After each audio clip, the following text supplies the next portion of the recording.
पहला प्रश्न है यहाँ पर हमारा, जिन स्वरों के उच्चारण में नाक से हवा निकलती है उन्हें कहते हैं। तो इसका सही उत्तर हो जाएगा यहाँ पर हमारा, जिन स्वरों के उच्चारण में नाक से हवा निकलती है दोस्तों उन्हें अनुनासिक नहीं, इसका सही उत्तर हो जाएगा निर्नुनासिक। निर्नुनासिक कहते हैं। ऑप्शन नंबर सी होगा इसका बिल्कुल बिल्कुल सटीक उत्तर। अगला प्रश्न है, दिए गए शब्दों में नित्य एकवचन में प्रयोग होने वाला कौन सा शब्द नहीं है? नित्य एकवचन, तो नित्य एकवचन दोस्तों पानी बिल्कुल है, एकवचन है। आकाश बिल्कुल है। जनता, बहुत सारे अभ्यर्थियों को क्या लगेगा कि जनता जो है वो बहुवचन है, लेकिन नहीं दोस्तों, जनता जो है हमेशा जो है दोस्तों ये नित्य एकवचन है, ये आपको याद रखना है। इसका सही उत्तर हो जाएगा यहाँ पर हस्ताक्षर दोस्तों, ये एकवचन नहीं है, ये बहुवचन है। बाकी जनता, आकाश, पानी, ये सभी के सभी दोस्तों यहाँ पर हमारे एकवचन है। अगला प्रश्न है यहाँ पर हमारा, किस वाक्य में कर्म कारक है? तो कारक से भी दोस्तों प्रश्न पूछे जाते हैं। यहां पर आपको बताना है किस वाक्य में कर्म कारक है। छात्र छत पर बैठे हैं, अधिकरण मैं पर, यह है गोपाल की पुस्तक है, संबंध बताया जा रहा है। मजदूर थककर सो गया है। लड़का पत्थर फेंकता है, कर्ता ने कर्म को, लड़का पत्थर को फेंकता है। दोस्तों इसका सही उत्तर हो जाएगा यहाँ पर हमारा ऑप्शन नंबर बी, इसमें है यहाँ पर हमारा कर्म कारक। तो कारक चिन्हों से भी दोस्तों प्रश्न पूछा जाता है अक्सर, और हमारे सिलेबस में भी दिया हुआ है। अगला प्रश्न है, निम्न में संज्ञा शब्द है। तो संज्ञा दोस्तों यहाँ पर आपको पहचानना है, पुराना विशेषण है, मोटा, नीला, गंगा। तो गंगा दोस्तों इसमें यहाँ पर संज्ञा है, गंगा। तो इसका सही उत्तर हो जाएगा गंगा, यानी कि व्यक्तिवाचक संज्ञा है। ऑप्शन नंबर ए होगा इसका, सी होगा इसका बिल्कुल सटीक उत्तर। अगला प्रश्न है दोस्तों यहाँ पर हमारा, उस विकल्प का चयन करें जो विशेषण का भेद है। उस घर में मेरा दोस्त रहता है, उस घर में निश्चित परिमाणवाचक, निश्चित संख्यावाचक, गुणवाचक या सार्वनामिक। दोस्तों इसका सही उत्तर हो जाएगा यहाँ पर हमारा सार्वनामिक विशेषण। ऑप्शन नंबर सी होगा इसका बिल्कुल सटीक उत्तर। अगला है, निम्नलिखित वाक्यों में से भविष्य काल को पहचानिए। रोहन मुंबई गया था, दोस्तों बीत चुका है, ये भूतकाल हो जाएगा। गाय घास चरती है, तो अभी वर्तमान में ही चल रही है, तो भविष्य काल तो होगा नहीं। माँ बच्चे को पढ़ा रही है, पढ़ नहीं रही है, पढ़ा रही है होना चाहिए था, ये दोस्तों भविष्य में नहीं होगा। मैं कल घूमने जाऊंगी, या मैं कल पटवारी का पेपर देने जाऊंगी, तो ये हो जाएगा यहाँ पर हमारा भविष्यकाल है। ऑप्शन नंबर ए होगा इसका बिल्कुल सटीक उत्तर। अगला प्रश्न है, अफसोस मैं नहीं जा सका।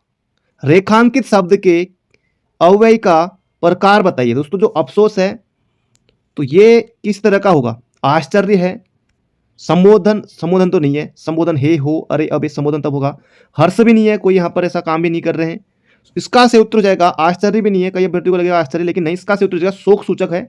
अफसोस मैं नहीं जा सका, पर क्या करूं, पटवारी का पेपर है। तो इसका से उत्तर हो जाएगा ऑप्शन नंबर सी, ये हो जाएगा शोक सूचक अव्यय है। अगला प्रश्न है, सामान्य कर्ता, क्रिया आदि के सार्थक शब्द समूह को क्या कहते हैं?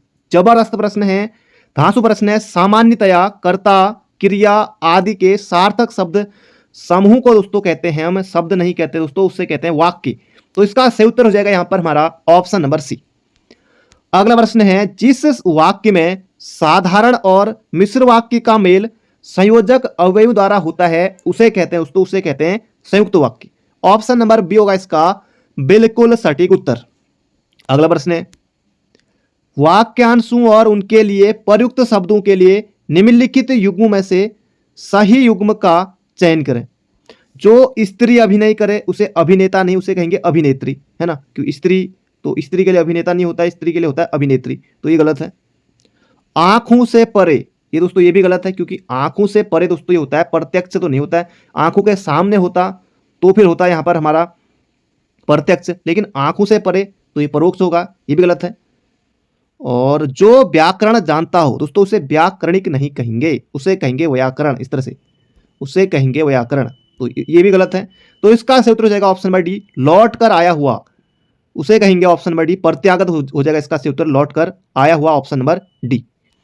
अगला प्रश्न है, उल्टी माला फेरना दिए गए विकल्पों में से कौन सा प्रस्तुत मुहावरे का सही अर्थ है? उल्टी माला फेरना, यानी कि दोस्तों उल्टी माला फेरना गलत काम करना नहीं, किसी का बुरा सोचना। उल्टी माला फेरना यानी कि किसी का बुरा सोचना। अगला प्रश्न है, तुरंत दान महाकल्याण, लोकोक्ति का अर्थ है दान करने में विलंब ना करें, क्या ऐसा होता है? दान करने के लिए विचार विमर्श ना करें, दान के लिए अपनी आय न देखें, जो कार्य करना हो उसे तुरंत कर डालना चाहिए। तो इसका सही उत्तर हो जाएगा तुरंत दान महाकल्याण, यानी कि जो कार्य करना हो उसे तुरंत कर देना चाहिए, यानी कि तुरंत दान महाकल्याण। गजब। अगला प्रश्न है, निम्नलिखित में से कौन सा शब्द शुद्ध है? अब देखिए दोस्तों, यहां पर आपको इनमें से बताना है, 4 शब्द हैं आपके सामने, इसमें दोस्तों एक शुद्ध है, बाकी 3 अशुद्ध है। देख लेते हैं। अंक दोस्तों यहां पर इसमें चंद्र बिंदी नहीं आएगी दोस्तों, अंक इस तरह से होगा, खाली बिंदी आएगी, इसमें केवल बिंदी आएगी, तो ये अंक यहां पर गलत हो जाएगा। चांद दोस्तों, चांद में चंद्र बिंदु लगेगा, तो ये चांद इस तरह से गलत हो जाएगा। आंख में दोस्तों इसमें भी चंद्र बिंदु लगेगा, तो ये भी गलत है। तो अंगना दोस्तों, अंगना स्त्री को भी कहा जाता है, तो अंगना हो जाएगा इसका सही उत्तर। ये यहां पर बिल्कुल बिल्कुल शुद्ध लिखा गया है।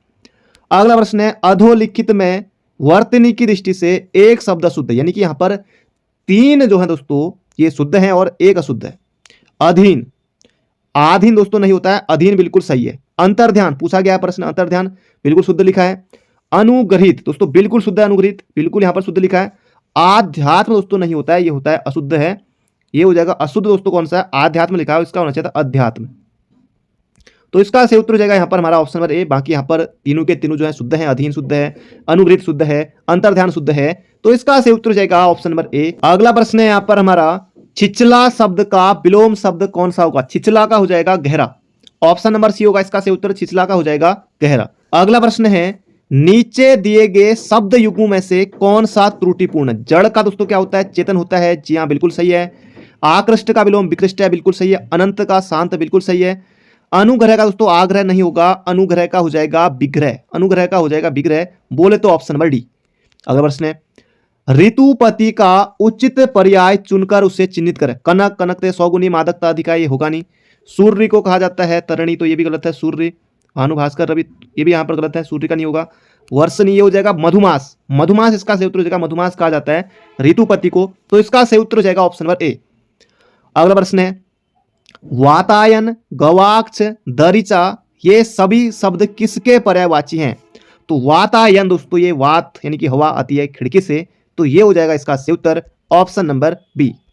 अगला प्रश्न है, निम्नलिखित में से कौन सा शब्द तत्सम नहीं है? तो तत्सम नहीं दोस्तों क्या होगा फिर? तद्भव होगा। दृष्ट दोस्तों तत्सम है, और यहां पर जो पृष्ठ है ये भी तत्सम है। पंख, जहां पर भी चंद्र ये बिंदु है इस तरह से, ये भी तत्सम है, तो इसका सही उत्तर हो जाएगा पानिप, ये है तद्भव शब्द, ऑप्शन नंबर सी होगा इसका बिल्कुल सटीक उत्तर। अगला है, कपित्ती का तद्भव शब्द है। कपित्ती, केला, कदली, तो केला वाला ऑप्शन गया। खजूर का खरजूर होगा, ये भी गलत है। कपूर का कर्पूर होगा, कर्पूर गौरम, करुणावतारम, तो ये भी यहाँ पर गलत है। तो कपत्ती का हो जाएगा कैथा, ऑप्शन नंबर बी होगा इसका बिल्कुल सटीक उत्तर। अगला प्रश्न है, घृणास्पद का संधि विच्छेद होगा। घृणास्पद का संधि विच्छेद होगा, ये यहां पर आपको बताना। घृणा दोस्तों विसर्ग तो नहीं है यहां पर। घृणाधन स्पद यहां पर सीधे सीधे नहीं होगा, घृणाधन पद ये भी नहीं, तो घृणाधन आस्पद इसका सही उत्तर हो जाएगा ऑप्शन नंबर बी। यहां पर दीर्घ संधि दोस्तों होगी, तो इसका सही उत्तर हो जाएगा ऑप्शन नंबर बी। अगला प्रश्न है, रिपोताज का संबंध किससे है? दोस्तों रिपोताज नाटक, राजनीति, परंपरा, पत्रकारिता, तो रिपोताज का संबंध दोस्तों पत्रकारिता से है। और रिपोताज दोस्तों ये फ्रांसीसी भाषा का शब्द है, ये भी आपको लगे हाथ और मुंह ज़बानी बिल्कुल याद रखना है। रिपोताज किस भाषा का शब्द है? 1 नंबर के लिए पूछा जा सकता है, तो रिपोताज दोस्तों ये फ्रांसीसी भाषा का है, याद रखिएगा। अगला प्रश्न है, निम्न में से कौन सा संधि विच्छेद का उदाहरण नहीं है? संधि विच्छेद का उदाहरण यहाँ पर दोस्तों कौन सा नहीं है, ये बताना। रजनी धनीश, रजनीश दीर्घ संधि है। विद्याधन आलय, विद्यालय दीर्घ संधि है। वार्ताधन आलाप दीर्घ संधि है। जगत धन नाथ, तो जगन्नाथ दोस्तों ये हलंत आ गया, तो दोस्तों ये देखिए इसमें हो जाएगी व्यंजन संधि। स्वर संधि का उदाहरण दोस्तों जगन्नाथ नहीं है, क्योंकि जगन्नाथ में दोस्तों व्यंजन संधि होगी, इसका सही उत्तर हो जाएगा ऑप्शन नंबर बी। अगला प्रश्न है, आभरण, आमरण शब्द युग्म का सही अर्थ। आमरण, तो कोई ना कोई दोस्तों आपको जरूर से आता होगा। आमरण यानी कि मरण पर्यंत, और आभरण यानी कि आभूषण, तो इसका सही उत्तर हो जाएगा ऑप्शन नंबर सी। अगला है, निम्नलिखित शब्दों में से एक का अर्थ तेल भी है। तेल, तो किसका अर्थ दोस्तों तेल भी है? यह है स्नेह का। स्नेह का दोस्तों एक अर्थ क्या होता है? तेल भी होता है, इसका सही उत्तर हो जाएगा ऑप्शन नंबर ए। अगला प्रश्न है, यहां पर आपको बताना है अलंकार। आई ऐसी अद्भुत वेला, ना रो सका ना बिहस सका। क्या बात, दोहे में कौन सा अलंकार है? ये यहां पर दोहा है। हालांकि दोहा छंद दोस्तों सिलेबस में नहीं है, लेकिन अलंकार यहाँ पर हमारे सिलेबस में जरूर से है और प्रश्न जरूर से बनता है। हालांकि अगर आप और अन्य एग्जाम की तैयारी कर रहे हैं तो वहाँ आपको अलंकार, छंद, दोहे सब पढ़ने पड़ेंगे। तो इसमें दोस्तों देखिए, आई ऐसी अद्भुत वेला ना रो सका ना बिह सका। दोस्तों यहाँ पर विरोध हो रहा है, तो विरोधाभास इसका से उत्तर हो जाएगा विरोधाभास अलंकार है, ऑप्शन नंबर डी। अगला प्रश्न है, अलंकार से अभिप्राय है। तो अलंकार से आप क्या समझते हैं ये यहाँ पर बताना है। अलंकार, तो इसका से उत्तर हो जाएगा अलंकार यानी कि जिनकी शोभा बढ़ाई जाती है, शोभावर्धक तत्व या फिर सौंदर्य पर्याय तत्व या फिर शोभाजनक तत्व या फिर जिनकी शोभा बढ़ाई जाती है। अगर उस पर प्रश्न एग्जाम में आता है फिर से, तो बहुत से बच्चे यहाँ पर गलती करेंगे, पर आपको नहीं करना है। बहुत से बच्चे करेंगे जिनकी शोभा बढ़ाई जाती है, नहीं।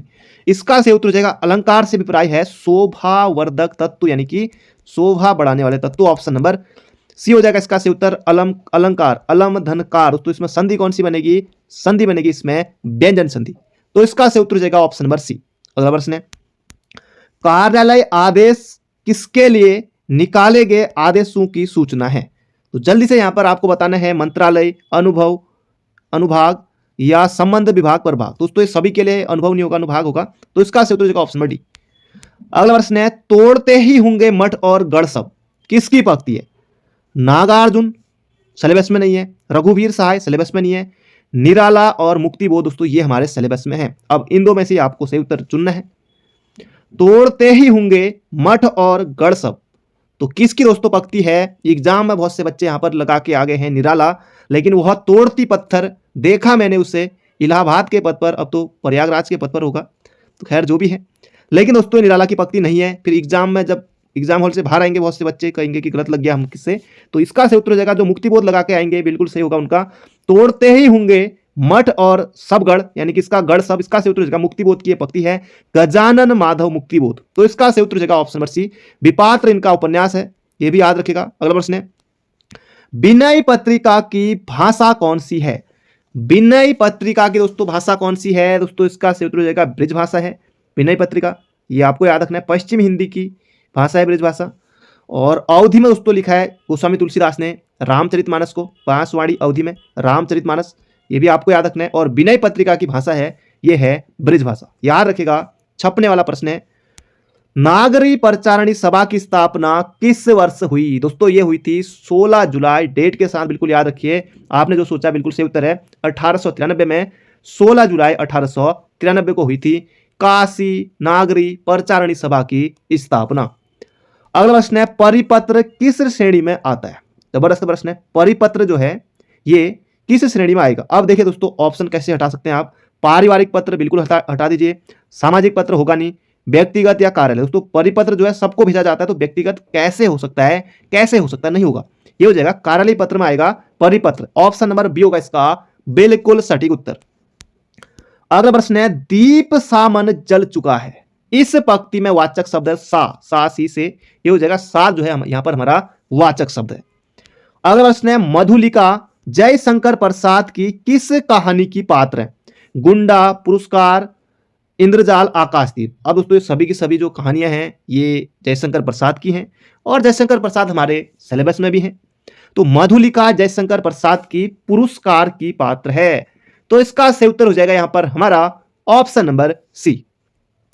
अगला प्रश्न है, निम्नलिखित वाक्यों में से कौन सा कथन शुद्ध है। ये यहां पर आपको बताना है। कहां जाना है, शायद बारिश हो रही है, शायद बारिश हो रही है। दोस्तों ये अशुद्ध पूछा गया है, तो शायद बारिश हो रही है, ठीक ही है, शुद्ध है। कहां जाना है, पटवारी का पेपर देने जाना है। कल लोगों की भीड़ जमेगी, गजब, जमेगी नहीं दोस्तों, दही नहीं है जो कि भीड़ जम जाएगी, तो इसका सही उत्तर हो जाएगा उमड़ेगी, इसका सही उत्तर होगा option number C, sorry B, ये गलत है। हमारे पास समय कम है, क्या बात, तो इसका सही उत्तर होगा दोस्तों ऑप्शन नंबर बी, ये यहां पर गलत है। अगला प्रश्न है, दक्षिण और पश्चिम के बीच की दिशा के लिए सार्थक शब्द। दक्षिण और पश्चिम, तो दक्षिण और पश्चिम के लिए दोस्तों होता है, इसका सही उत्तर हो जाएगा ऑप्शन नंबर सी नैऋत्य, ऑप्शन नंबर सी होगा इसका बिल्कुल सटीक उत्तर। अगला प्रश्न है, वह बहुत धीरे धीरे बात करता है। मैं रीतिवाचक अव्यय, रीतिवाचक यानी कि पहले से चला रहा, करता है कतई नहीं, बात भी नहीं है, धीरे नहीं, जब यहां पर आया है धीरे धीरे से, जब यहां पर आया है तो यही हो जाएगा इसका बिल्कुल सही उत्तर, रीतिवाचक अव्यय ये हो जाएगा धीरे धीरे से। अगला है, क्रिया के जिस रूप से क्रिया निष्पादन के समय का ज्ञान हो उसे कहते हैं दोस्तों, उसे कहते हैं काल। ऑप्शन नंबर डी, क्रिया के जिस रूप से क्रिया निष्पादन के समय का ज्ञान हो उसे कहते हैं काल। बोले तो ऑप्शन नंबर डी। अगला प्रश्न है, अनिश्चयवाचक सर्वनाम का अपादान कारक में बहुवचन रूप होगा। तो अपादान में दोस्तों होता है से, अपादान में होता है से, को तो आएगा नहीं। अलगाव, किसी से, किसी को, किन से, किन्हीं से। दोस्तों इसका से उत्तर हो जाएगा किन्हीं से। Option number B. अगला प्रश्न है, सर्वनाम के कुल कितने भेद होते हैं। दोस्तों सर्वनाम के जो हैं 6 भेद होते हैं और कुल सर्वनाम कितने होते हैं तो 11 होते हैं। याद रखिएगा, कुल सर्वनाम कितने होते हैं तो 11 होते हैं और सर्वनाम के कितने भेद होते हैं तो सर्वनाम के हमारे 6 भेद होते हैं। बढ़ते हैं अगले प्रश्न की तरफ। अगला प्रश्न है, निम्नलिखित में से कौन सा शब्द स्त्रीलिंग है। पनीर। दोस्तों कौन सा पनीर, मटर पनीर, कढ़ाई पनीर, कौन सा पनीर। तो पनीर दोस्तों यहां पर हमारा पुल्लिंग है। भात, दाल भात, तो भात दोस्तों ये भी पुल्लिंग है। नमक, नमक भी पुल्लिंग है। लौंग, लौंग दोस्तों यहां पर स्त्रीलिंग शब्द है। इसका से उत्तर हो जाएगा ऑप्शन नंबर बी। अगला है, किताब किस भाषा का शब्द है। पोथी, पढ़, जगमुया, पंडित, भयानक कोई। अब यहां पर आपको बताना है किताब, परीक्षा, वाणी, पढ़, वर्ष बीते। तो यहां पर दोस्तों आपको बताना है किताब किस भाषा का शब्द है। तो ये हो जाएगा यहां पर फारसी नहीं है, किताब है अरबी भाषा का शब्द है। इसका से उत्तर हो जाएगा किताब है अरबी। किताब बो अंत में आया तो अरबी बो। तो कैसे भी करके याद रख लीजिए, एग्जाम में गलती नहीं होनी चाहिए।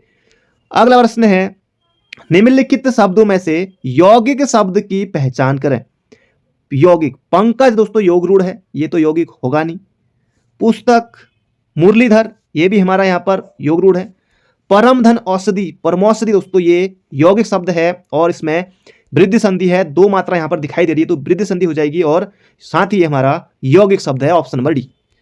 अगला प्रश्न है, निम्नलिखित शब्द में प्रयुक्त सही उपसर्ग का चयन कीजिए। उत्कर्ण, उत हो जाएगा इसका सही उत्तर। ऑप्शन नंबर डी, बाकी ऑप्शन को देखना भी नहीं है। अगला है, बुरे के अर्थ में प्रयुक्त होने वाला बद उपसर्ग किस भाषा का है। अंग्रेजी, कभी नहीं मिलेगा आपको बद। हिंदी, संस्कृत में भी नहीं मिलेगा बद।